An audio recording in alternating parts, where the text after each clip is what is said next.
اهلا وسهلا بكم النهارده يا جماعه مع الصوت الجميل. تعرف بيكي بقى؟ أميرة سعيد. بصوا يا جماعه، انا سمعت صوتها من الاصوات الجميله قوي. ممكن بقى اغنيه على طول يا اميره؟ ده المايك كمان؟ طب انا امسك المايك.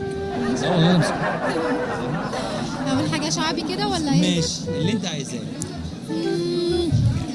فين اللي كانوا معايا جنبي كمان وورايا، بصيت يا ناس في مرايا ملقتش غيري وبس، عاش ملح راح في مجالي وانا كنت ايه مش داري، عشت الحياة اجباري والفرح ساعة ونص، 4 حيطان يابا وسابوني واحدة انا دوت العذاب يابا، ولا دوت يوم هنا بلف في الذكريات، ملقتش حاجة تسر وسابونا انا في حيرتي، جارح قلوب الكل وبكره هتشوف ذل مني، دقت العسل ولا دقت غير المر، بلف في الذكريات ملقتش حاجه تسر وسابونا انا في حيرتي. الله الله الله الله. انت بقالك كام سنه بقى بتغني؟ يعني احترفت الغناء بقى، قلت بقى كده ايه؟ الفترة دي صممت ان انا لازم اغني والناس تسمعني. يعني الفتره الصغيره دي؟ بقالي سنتين كده يعني. طب اول مره عرفت ان انت صوتك حلو من امتى؟ من زمان؟ من زمان بغني. من زمان.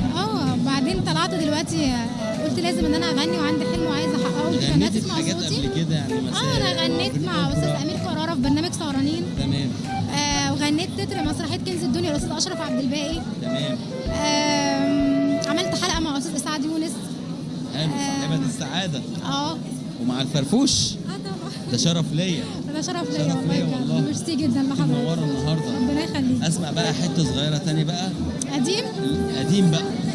الحاجه الجميله بقى. ليه يا قلبي ليه بتحلفني ليه، اخبي الحكايه واداري عليه، موصفلوش عذابي وحيرة شبابي وحبه اللي خدني من اهلي وصحابي، وازاي بس اداري وازاي يبقى جاري واتشوق اليه، ازاي بس اداري وازاي يبقى جاري واتشوق اليه، ليه يا قلبي ليه بتحلفني ليه، ليه يا قلبي ليه بتحلفني ليه. شفت الصوت نورتيني يا بيه. ربنا يخليك. نورت الدنيا وصوتك جميل، وان شاء الله اكبر مطربه موجوده في مصر والوطن العربي إن شاء الله. باذن الله. نورتيني وشرفتيني. شكرا. شكرا.